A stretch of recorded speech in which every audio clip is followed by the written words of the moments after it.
Quand on regarde cette image, on a l'impression de voir la Provence de carte postale, la Provence éternelle. Mais ce petit village, Cabriès, il raconte une histoire bien plus complexe. En fait, c'est un peu l'histoire de deux France qui s'entrechoquent. Celle du passé, des vieilles pierres, et celle d'un présent hyper moderne. Alors suivons le fil ensemble pour décortiquer comment ce lieu est devenu le symbole de cette dualité. On est d'accord, ça ressemble à une photo parfaite. Un village perché, le soleil, le ciel bleu. Mais voilà, derrière cette façade idyllique se cache une histoire de transformation profonde et parfois même assez brutale. C'est tout ça qui a façonné le paysage qu'on observe aujourd'hui. Pour vraiment comprendre l'âme de cet endroit, il faut commencer par la base, c'est-à-dire par son nom. Un nom qui nous plonge directement dans ses origines les plus lointaines. En fait, l'origine du nom, elle est toute simple, presque évidente. Cabriès vient du mot provençal cabri qui veut dire la chèvre. Pourquoi ?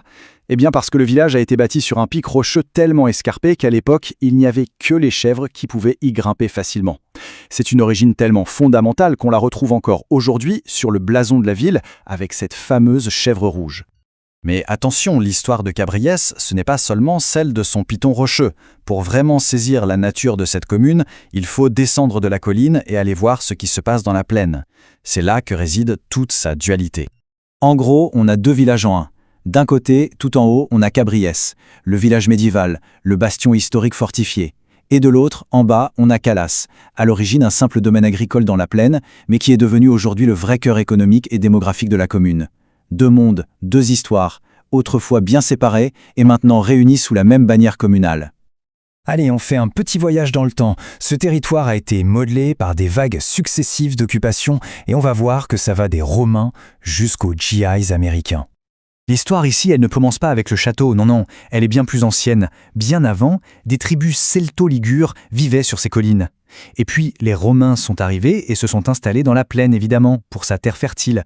D'ailleurs, à Calas, on a retrouvé les vestiges d'une grande villa romaine, la villa de Tribidiane, qui était active dès le 1er siècle avant notre ère. Le château, lui, apparaît dans les textes vers 1200. Il devient vite un pion important dans les jeux de pouvoir de la Provence médiévale.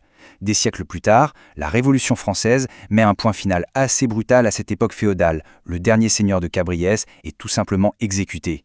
Mais le plus grand bouleversement, c'est en 1944 qu'il arrive, avec un événement d'une toute autre échelle qui va radicalement transformer le paysage. 2 millions. C'est un chiffre qui donne le vertige, n'est-ce pas ? C'est le nombre de soldats américains, de GIs, qui sont passés par le camp Calas entre 1944 et 1946. Il faut imaginer une véritable ville de tentes, une métropole éphémère de plus de 100 000 personnes installées juste là, dans la plaine. Cet épisode, aussi court fut-il, a laissé une empreinte absolument indélébile. Et puis, la guerre se termine. Et là, c'est une autre révolution qui commence. Une révolution plus silencieuse, mais tout aussi radicale. Celle des infrastructures.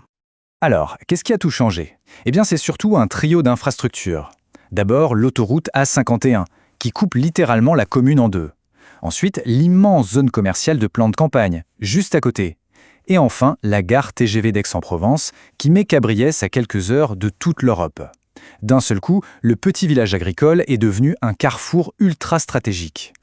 Et la conséquence de tout ça, forcément, c'est une véritable explosion démographique. Regardez, la population a été multipliée par 10 en 2 siècles. On est passé de moins de 1000 habitants à plus de 10 000 aujourd'hui.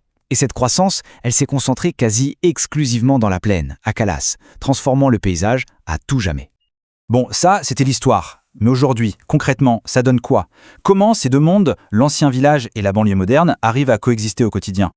C'est vraiment le grand défi pour Cabriès aujourd'hui. Comment on fait pour préserver l'âme d'un village millénaire quand la vie de tous les jours est rythmée par l'autoroute, les zones commerciales et les lotissements pavillonnaires ? C'est toute la question. Eh bien, une partie de la réponse, elle se trouve peut-être dans la vitalité de la vie locale. Les traditions, comme la fête votive ou la bénédiction des chevaux, sont maintenues. Il y a un musée au cœur même du château. En fait, c'est tout un tas d'événements et un réseau associatif très fort qui permettent de tisser des liens entre les anciens et les nouveaux, entre les habitants du Piton et ceux de la plaine, pour qu'à la fin, tout le monde forme une seule et même communauté. Au fond, l'histoire de Cabriès n'est pas si unique que ça. Ce grand écart entre un patrimoine qu'on cherche à préserver et une urbanisation galopante, ce n'est pas un peu ça l'avenir qui attend de nombreux villages historiques en Europe ? La question reste ouverte et elle nous concerne tous.